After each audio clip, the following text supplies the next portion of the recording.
Balance of nature is built of a series of interrelationships between living things and between living things and their environment. You can't just step in with some brute force to change one thing without changing as many others. Now, Earth Day started in the 60s. We must never interfere, but we must not attempt to An offshoot from the 50s. But when we do make this attempt, we must know what Continued we're doing. into the 60s, 70s, 80s, and 90s, into the new millennium. There was an ugly backlash. And now it's 2012 and I'm gonna go to an Earth Day celebration.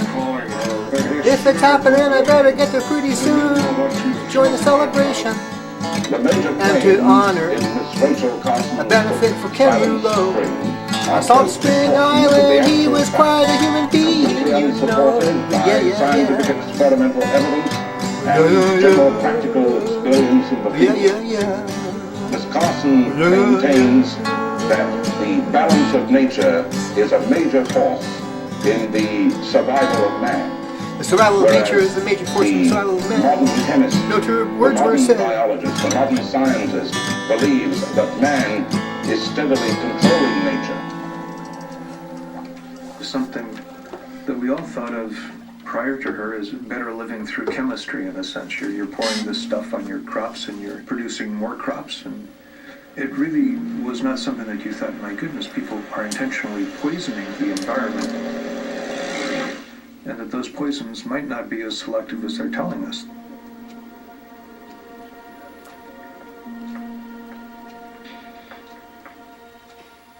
Rachel Carson was incredibly scrupulous in the creation of Silent Spring. She understood that we are organisms as much as the birds whose songs were being silenced.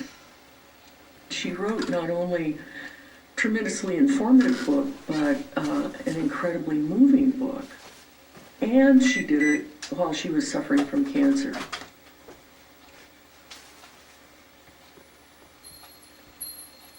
There was a controversy that raged really until her death. It was still going on, and that was kind of sad because she was a shy person. She was not a crusader. She was a scientist. There appears to be growing concern among scientists as to the possibility of dangerous long-range side effects from the widespread use of DDT and other pesticides. President Kennedy's Science Advisory Group reported that Rachel Carson's method of research was sound and her findings and conclusions were generally correct. President Kennedy backed Rachel Carson. I think particularly, of course, since Miss Carson's book, but... And that put the chemical industry on the defensive.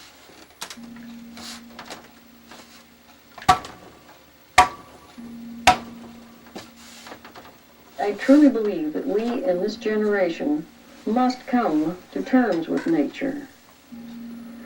And I think we're challenged, as mankind has never been challenged before, to prove our maturity and our mastery, not of nature, but of ourselves.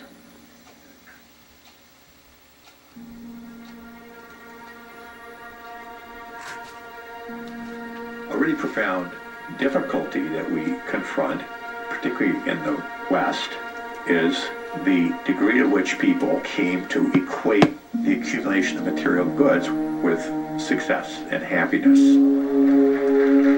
It hasn't always been like that.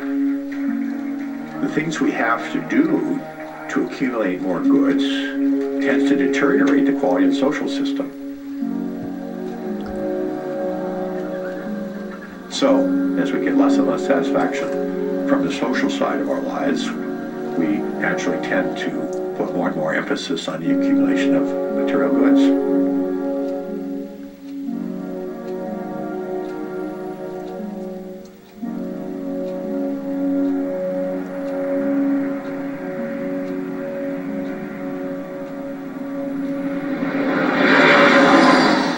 When I was 19, I took off and hitchhiked around the world for a few years, and I was just profoundly depressed by the many ways that America was falling short of the American dream that I'd been taught in my younger years.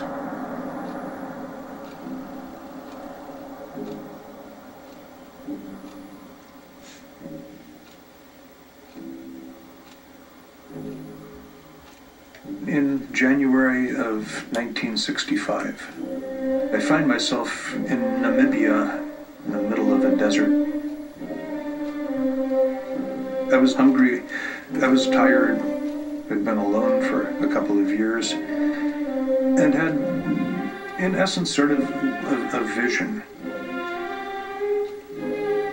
The things that came together in my mind at that point were the human problems we were facing and the principles of ecology that guided literally everything on Earth. Ecology is in some large measure the study of how populations obtain and use energy efficiently, energy from the sun through their food supplies. And because humans had divorced themselves in some large measure from the inflow of solar energy by tapping into fossil energy resources, we've been able to, seemingly for a period of time, for a century or so, violate some of these basic principles of ecology. And that by and large, they led us into some really unfortunate consequences.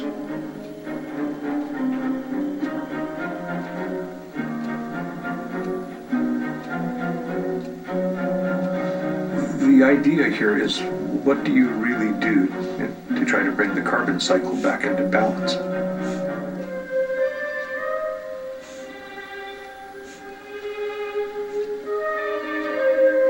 It occurred to me that we need to begin to apply the principles of ecology to the way we build our cities, to the way that we manage our agricultural system, to the way that we make industrial processes.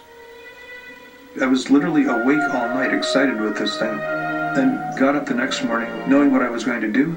I was going to come back to the United States, I was going to become engaged in political activity, and I was going to be trying to see if I could somehow insert this insight into the body politic.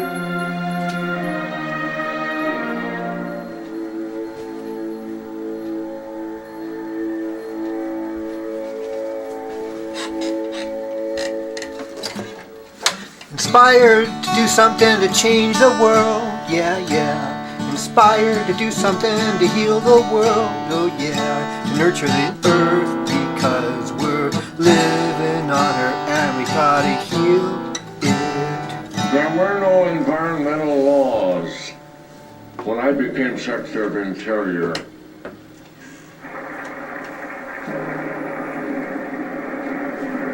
The rivers of this country essentially were sewers.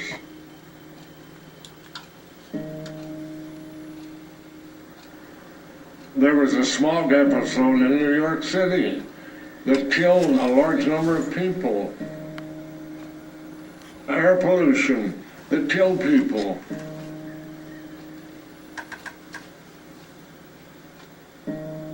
We made, during the 1960s, the first list of endangered species, and what was at the top of the list? The American bald eagle, our national symbol.